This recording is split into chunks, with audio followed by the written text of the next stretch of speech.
Tu dois faire un acte de foi à l'Église quand elle te dit que Dieu, dans son retour dans sa gloire à la fin du monde, proposera son salut à tous ces hommes.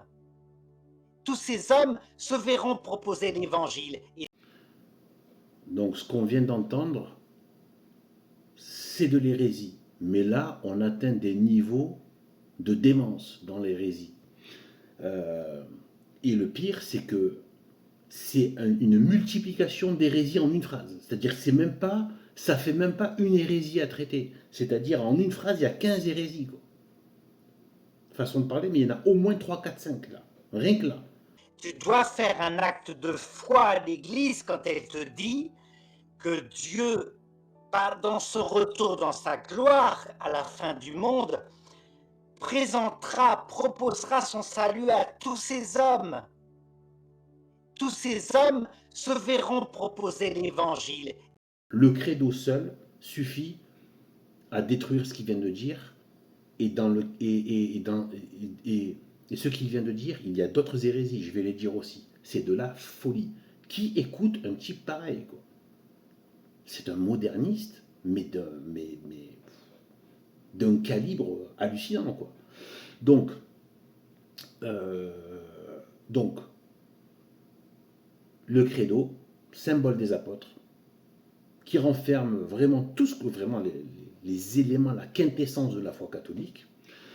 Donc, je crois en Dieu, le Père Tout-Puissant, Créateur du ciel et de la terre, et en Jésus-Christ, son Fils unique, notre Seigneur, qui a été conçu du Saint-Esprit, est né de la Vierge Marie, a souffert sous Ponce Pilate, a été crucifié, est mort et enseveli, est descendu aux enfers, le troisième jour est ressuscité des morts, est monté au ciel, est assis à la droite de Dieu le Père Tout-Puissant, d'où il viendra juger les vivants et les morts.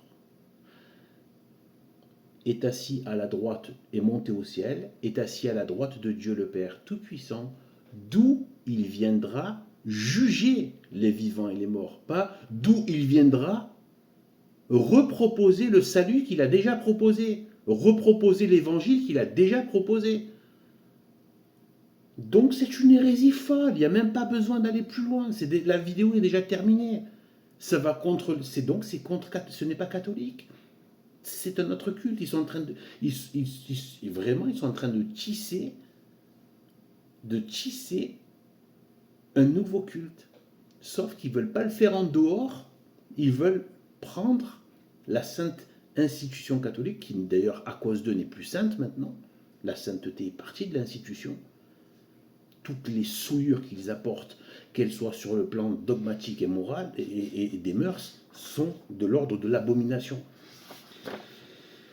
Donc il est clair qu'aujourd'hui, nous sommes dans des temps eschatologiques. Nous sommes dans des temps eschatologiques. Voilà. On est dans des temps de la fin. Là, ce qui se passe, voilà. Bref. Donc, déjà le credo. En plus, il vient de dire, il faut faire un acte de foi. Donc, pour croire, hein, il faut le croire. Ce que l'Église enseigne. Tu dois faire un acte de foi à l'Église quand elle te dit que Dieu, dans son retour dans sa gloire. Donc il fait dire à l'Église son hérésie. Ce qui fait, c'est de l'ordre, je ne sais pas si on peut appeler ça du blasphème, mais c'est catastrophique. De faire dire à l'Église le contraire de ce qu'elle a dit. À la fin du monde, proposera son salut à tous ces hommes. Tous ces hommes se verront proposer l'Évangile. Parce que la miséricorde, c'est le temps de la vie. Que ce soit le jugement particulier, donc individuel de chaque personne, chaque être humain, homme, femme, etc., quel que soit son peuple, sa race, sa nation, etc. Donc, ça c'est le temps de miséricorde pour chaque personne. Mais il y a aussi le temps de miséricorde parce qu'il y a le monde. Il y a les vies individuelles et il y a la vie du monde qui va prendre fin. Dans les deux cas, le temps, donc on est dans le temps, on n'est pas dans l'éternité. Le temps, c'est le temps de miséricorde, c'est l'enseignement de l'Église. C'est un temps de, le temps est fait pour la miséricorde, pour recevoir la miséricorde.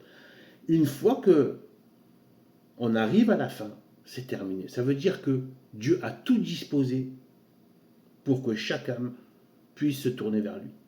Le temps de sa vie particulière et le temps de toute la vie du monde pour que l'évangile soit...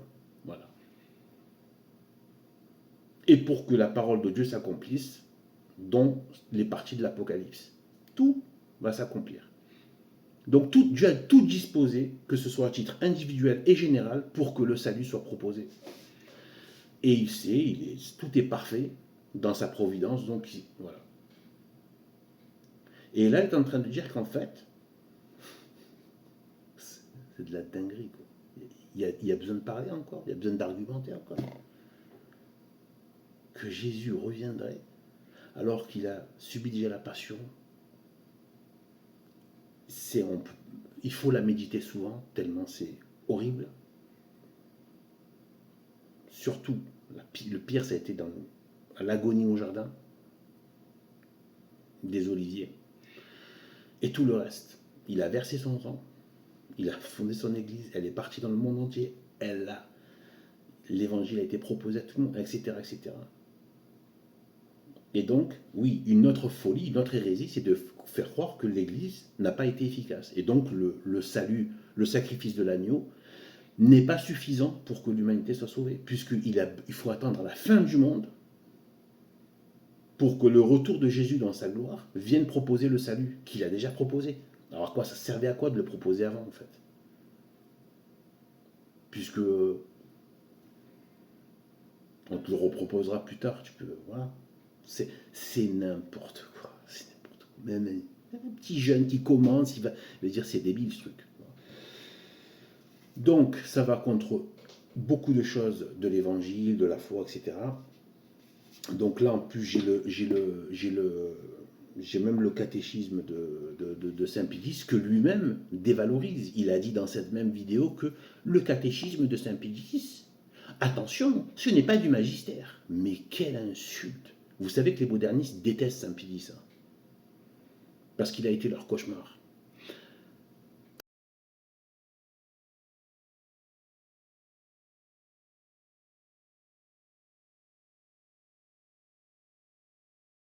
Malheureusement, Dieu ne lui a pas donné la victoire, surtout après.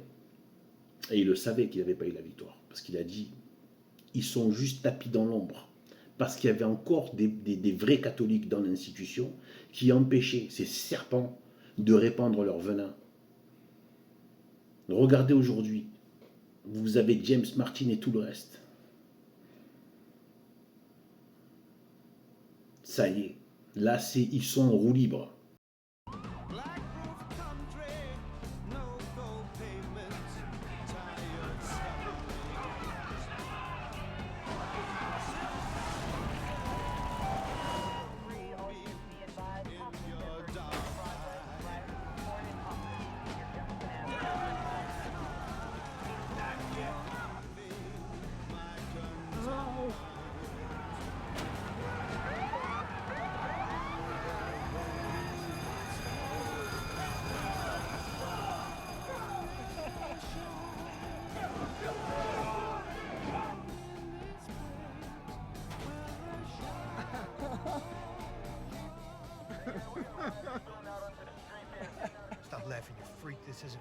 Les bénédictins nous ont laissé installer même une statue du Bouddha sur le maître-autel, au pied de la croix.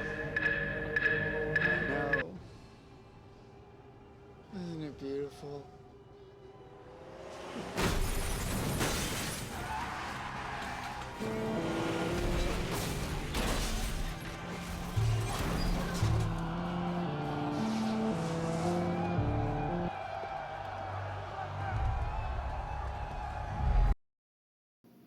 Dieu a permis parce que, voilà. Mais malheur à ceux par qui le scandale arrive, a dit Dieu. Le Verbe incarné. Il est nécessaire que le scandale arrive, mais malheur à celui par qui le scandale arrive. Donc, à plusieurs reprises, il y a tellement de références avec Saint Paul, je crois même que dans la lettre de Saint Pierre aussi, il est dit que le Seigneur viendra dans la nuit comme un voleur dans la nuit. L'effet de surprise. La nuit, c'est à la fin, quand ça y est, il n'y a plus de lumière. C'est le temps, c'est la fin du jour.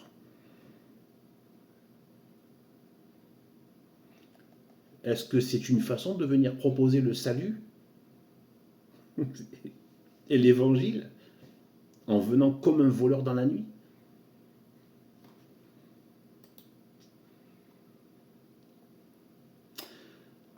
On a ici donc un épître, le premier épître de Saint Paul,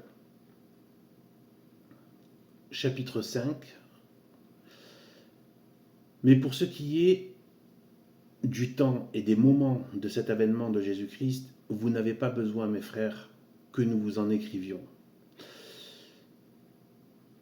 Car vous savez bien vous-même que le jour du Seigneur doit venir comme un voleur qui vient la nuit, sans qu'on le sache ni qu'on l'attende. Ce jour surprendra de même les impies. Surprendre les impies. Venir dans la nuit comme un voleur, tout ça c'est des images pour dire le côté attention, il faut se tenir vigilant. Et qu'il y a quelque chose de... Il peut y avoir des problèmes. Et là, Saint Paul dit encore, ce jour surprendra de même les impies. Car lorsqu'ils diront,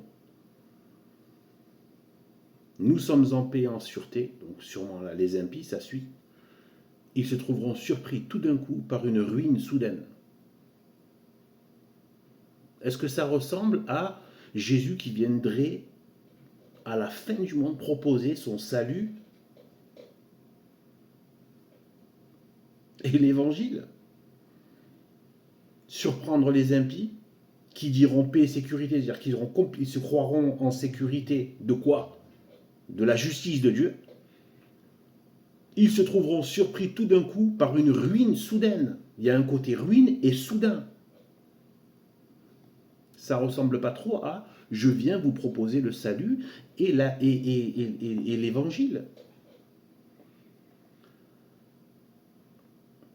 Comme une femme enceinte par les douleurs de l'enfantement, et ils n'échapperont point. C'est bizarre. Ils n'échapperont point. C'est pas comme ça qu'on parle de quelque chose. On t'apporte quelque chose. Ils n'échapperont pas à quelque chose, quoi, à la justice. Dans le credo, il est dit. On a tellement d'autres références. Les vierges folles et les vierges sages. Elles doivent garder la lumière de la lampe allumée, veiller à ce qu'il y ait toujours de l'huile, etc. Bon, il y a tellement d'analyses et de superbes commentaires, d'interprétations qui ont été faites par des exégètes, c'est magnifique. Sur la foi, l'espérance, la charité, au travers de la lampe, etc. Eh bien, à un moment donné, c'est le temps où elles ont leur lampe.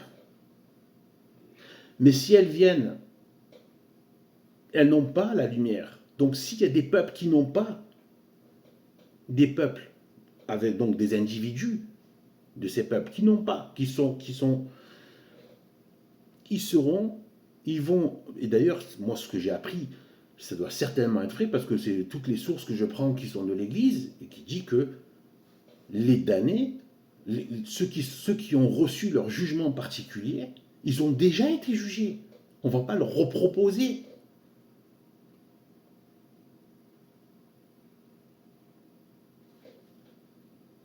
Donc il n'y a pas eu de premier jugement.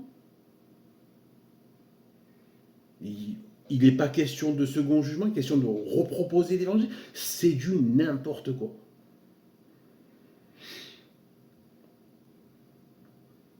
Et il est donc enseigné que ceux qui sont damnés vont ressusciter, ceux qui ont reçu leur jugement particulier de damnation, qui sont donc en enfer sans leur corps, et ceux qui sont au ciel sans leur corps, quand ils vont récupérer leur corps à la résurrection, Les damnés auront un corps de damnés, donc ils sauront, en fait, ce sera visuellement, ils auront un corps et ils seront dans un état de damnation déjà. C'est juste pour que la justice de Dieu soit rendue de manière collective et que tout le monde connaisse, tout soit consommé, tout soit étalé au grand jour de tous les vices particuliers, etc. Et pour ça, évidemment, il va se passer quelque chose d'assez surnaturel pour qu'on puisse voir des milliards de gens qui vont passer les uns après les autres. La vue de l'esprit va être différente. La vue de l'âme, elle va être différente. Ça va être une appréhension directe de tout. Comme pour le jugement particulier, il ne s'agit pas de refaire 80 ans de vie, 20 ans de vie, 35 ans de vie, seconde par seconde. Dieu va montrer en une vue tout ce que l'âme doit voir sur la vérité de son être, de son âme. De tout ce qui s'est produit, de tout ce qu'elle a fait, de tout ce que Dieu lui a mis comme moyen. Et bien là aussi, il y a des milliards de personnes, voilà. C'est pas dans le... Dieu va se passer. Et ensuite,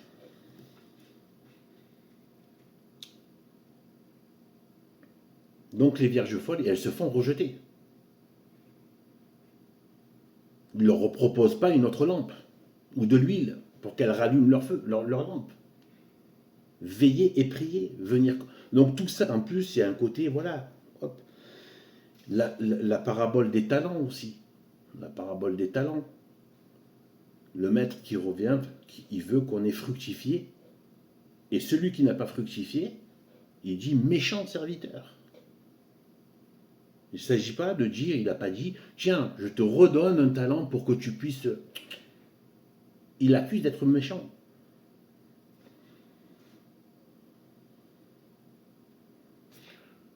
Il y aurait d'autres choses à dire, mais ça suffit. On est dans l'hérésie stricte. Et moi, je veux même en rester tout simplement au credo.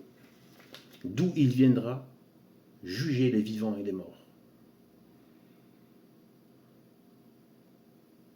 Voilà. Ça peut vouloir dire les damnés, et les élus et les damnés. Présenter le jugement, mais général cette fois. Et que tout le monde soit témoin. Donc, il y a toujours des témoins. Dans les jugements aussi, il y a des témoins. Tout le monde va être témoin de tout. Et de tous.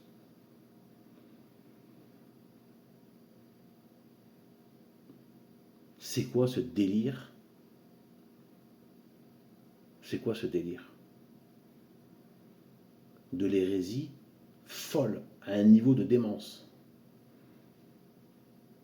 Que la parousie, c'est de venir proposer l'évangile.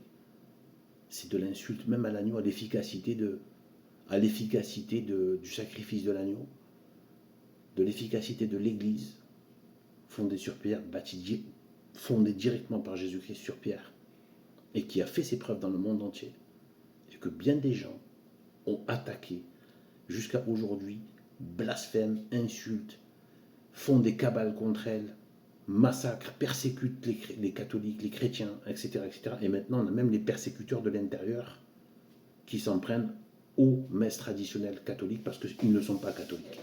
Aucun catholique n'aurait l'âme d'interdire une messe traditionnelle. Tout en faisant venir des musulmans, persécuteurs aussi de chrétiens, et négateurs des vérités catholiques, venir prier dans des églises, des protestants, faire des LGBT, etc. Par contre, les catholiques traditionnels, ils sont carrément pourchassés avec une véritable qui se déchaîne avec Démon 14 ou Néron 14, à vous de voir, qui se déchaîne de pire en pire. Il augmente même l'intensité de la traque et de la chasse au traditionnel. C'est la seule chose où on sent l'action du Saint-Esprit, où des gens cherchent vraiment la messe traditionnelle. C'est la seule chose qui fonctionne. Tellement de chapelles fermées, vides, etc. et d'autres, des cathédrales qui sont devenues simplement des espèces de lieux de déambulation touristique complètement désacralisés, où des gens viennent habillés n'importe comment, avec gardent leurs chapeaux, sont habillés en nudité, c'est une horreur. Voilà ce qu'ils font des églises et des lieux saints. Par contre, ils s'acharnent, et là, ils deviennent... Ils vont trouver des messes traditionnelles au fin fond des États-Unis pour les interdire. Et fermer des paroisses qui étaient pleines. Si là, vous ne voyez pas que ce sont des ennemis de la foi catholique, des ennemis des catholiques, les modernistes, je le répéterai souvent parce qu'il faut vraiment que ça rentre, ça, sont à l'Église catholique ce que les gauchistes sont à la France. Méditez là-dessus. Tout le mal qu'on fait, les gauchistes à la France, ce sont les gauchistes dans l'institution catholique, c'est-à-dire la destruction par l'inoculation, par la destruction de la vérité, la négation du réel, l'introduction d'éléments étrangers, etc., etc., pour briser la communauté et l'entre-soi catholique, etc., etc. Comme ils ont tué l'entre-soi français, brisé tout, souillé la souillure, le blasphème, le libertarisme, la licence, tout ce qui est licencieux, etc., etc. Nous avons affaire ici à un véritable esprit de démon. J'ai dit, il faudra que j'en reparle de ça. Bien, faire une vidéo complète là-dessus, où je me lâche sur le fait que le gauchisme est l'esprit de Satan. Le gauchisme est l'esprit de Satan. Les modernistes sont des gauchistes. Il ne faut pas oublier qu'on les appelait les libéraux. C'est des libertaires. Avant, on les appelait des libéraux. Les libéraux, les modernistes. Et après, c'est avec l'encyclique magnifique, merveilleuse, d'inspiration de Dieu, du Saint-Esprit, donc par Saint Pie X, que le mot modernisme a pris le dessus sur libéraux, et je suis pour garder le mot moderniste. Ce n'est pas pour rien que la Providence a donné ce nom, les modernistes. Mais on sait qu'ils sont de la même nature que les gauchistes. C'est la même lèpre. D'ailleurs, regardez, le programme de LFI, des écolos marxistes, islamo-gauchistes, immigrationnistes, etc., etc., LGBT, machin, ça suit exactement le même truc. C'est le même esprit de démon qui est là. C'est l'esprit de Satan qui est là, qui est à l'œuvre. Quand on les voit, il faut voir l'esprit d'iniquité se manifester.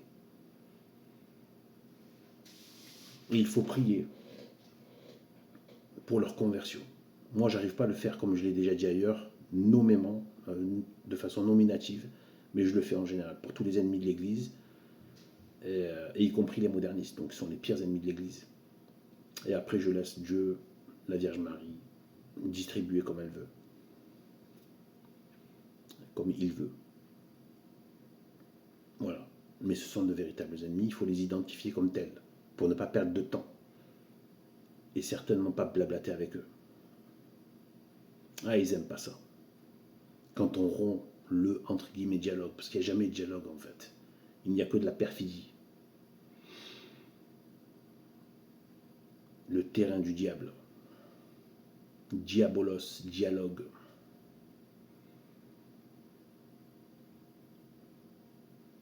Le péché originel qui est venu par le dialogue entre Satan et Ève. Satan qui a enclenché le dialogue. Bon, sur ce, voici, et j'en ferai d'autres, où je démonterai point par point toutes ces hérésies, autant que j'aurai la possibilité de le faire, l'envie de le faire, etc. Mais j'ai bien envie d'en mettre encore plusieurs couches. Allez, sur ce, que Dieu nous bénisse, salut à tous.